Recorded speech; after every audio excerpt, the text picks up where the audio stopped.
Today, I'm helping you evaluate your relationship with your accounting by talking about what law of attraction has to do with your business accounting records. Amanda here from the Business Finance Coach. Welcome.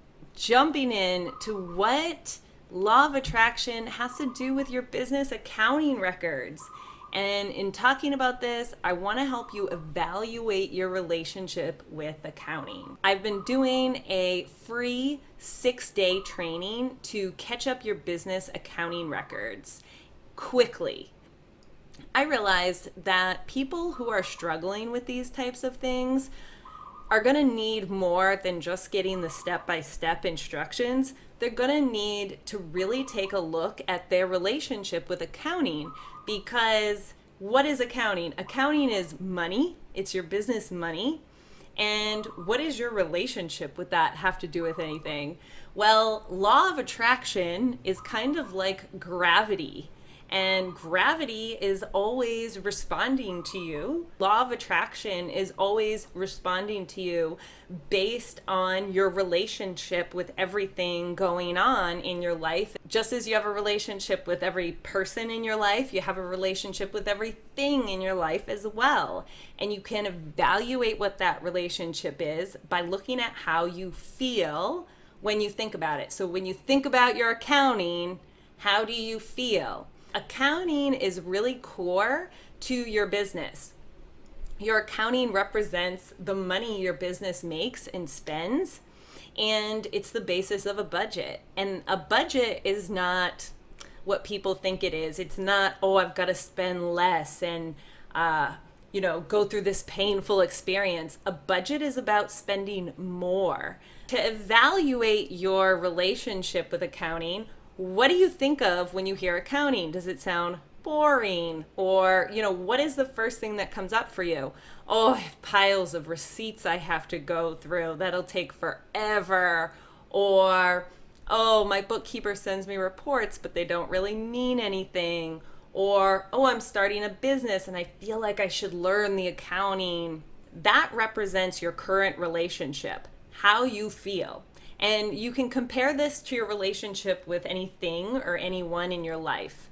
So take a friend or family member you love, and when you think of them, you light up and you're excited to think of them, talk to them, talk about them. And then think about someone you know who may come around who's maybe you think is negative, or there's something about them where they're always having really difficult things happen. You think about them and it feels a hell of a lot different. There's that energy in the relationship. You can feel that difference. If you don't know much about law of attraction, that's okay. I'll give you a kind of quick rundown. I don't know about you, but when I grew up, we learned that everything in the outside world, my computer, the desk, everything outside of us is solid matter, right? It exists, it's solid, it's this thing called matter. It's made out of atoms and it's stuff. Well, now science has proven that that's actually not the case. Actually, an atom is 99.99% nothing, and it's just moving energy that we perceive as solid mass because of the vibrational frequency at which we exist, and that's what allows us to perceive. So, okay, everything in our world is energy, and we are also energy. And science is also proving that our thoughts create our emotions. There's all sorts of brain study, neurology studies that are showing that thoughts create emotions, and emotions are also vibrations, just like everything in our world. It's electricity vibrating and currents.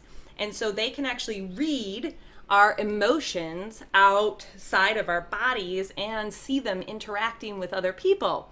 Whenever you think about anything you have a relationship with, right? Any person, like I talked about before, those two people in your life, your vehicle, how well you take care of it, how clean it is, your relationship to it. Whenever you think about anything in your life, you conjure a feeling. And that feeling is a vibration. And that vibration is what law of attraction is responding to create more of the same. And that's why we are kind of habitual creatures. We like habit, we get used to things, we're used to our beliefs, our thoughts. And so in order to shift them, it takes really evaluating where we're at and why do we want to create something different? What is it that we want? And then installing that new thought process that will create those new feelings that we're looking for so that we can get the results we want. So to evaluate your relationship with accounting, it wasn't hard, right? When you think of accounting, what comes up? What are the thoughts that come to your mind about your business accounting, especially if you're operating a fairly successful business? Where are you at with your numbers? Because in all honesty, while some people may make a lot of money without really knowing their finances and their accounting, I think it's far and few between, because most successful people will all tell you a story about when they got really clear on their money and their numbers. And it makes sense, right? Because if you have avoidance to it, if you're like, I don't want to look at it, I just need more, is that a healthy relationship? If you want to build a relationship with a person, do you ignore them and expect the relationship to develop? Of course not, right? If you want to have a good relationship with your vehicle and feel good about your vehicle, do you ignore your vehicle and not know when it needs to be registered or the oil changed? Once you kind of evaluate where you're at, how do you shift that? The first step in shifting that is just being honest about what you're actually thinking and feeling. Once you acknowledge kind of how you feel, then you can look at the thoughts that you're actually thinking in your head and kind of write them down. That it's going to take them forever, that it doesn't make any sense, that I can't really look at that right now. And so just acknowledge where you're at and then notice the thoughts that are going over and over in your head. We think something between 50 and 70,000 thoughts a day. We can't even count to 50 or 70,000 a day. Isn't that crazy? So your thoughts are going in your subconscious mind, but a certain percentage of the time, a small percentage, 5 to 10%, you're able to cognitively notice your thoughts. And so when you do, notice the things you're thinking about your accounting, write them down, and then decide what are the new thoughts that you want to install and how do you want to feel about your accounting, because it's core to your business and your success. You know yourself best, you know where you're at, and you can only move one jump at a time. You're going to go from, oh gosh, I don't want to look at my accounting, I have so much to catch up to. I found Amanda. Amanda's giving me a super simple step-by-step training where she says I can spend 30 minutes a day and get caught up in a week. So that's not too hard. You could talk yourself into using that training, to being happy that you found someone who's actually teaching how to catch up accounting records, right? You can move your thoughts to the next thing that's believable to you. So what's your goal in creating these new thoughts around your accounting?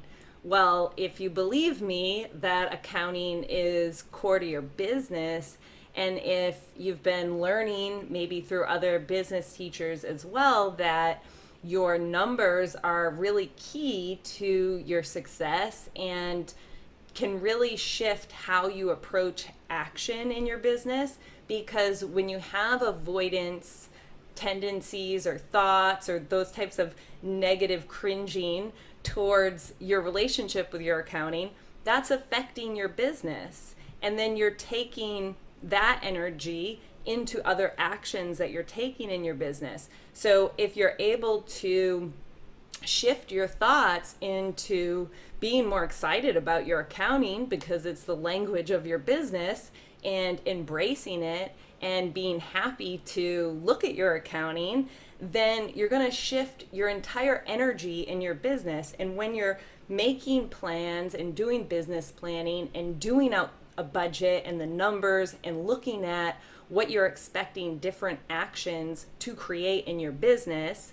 That's what a business plan is, your actions plus the budget, what you expect those actions to create based on what you want to do with your business. When you create a positive, more proactive mindset around your accounting and your numbers, law of attraction is going to respond to that, and it's going to change the whole energy with which you take action in your business.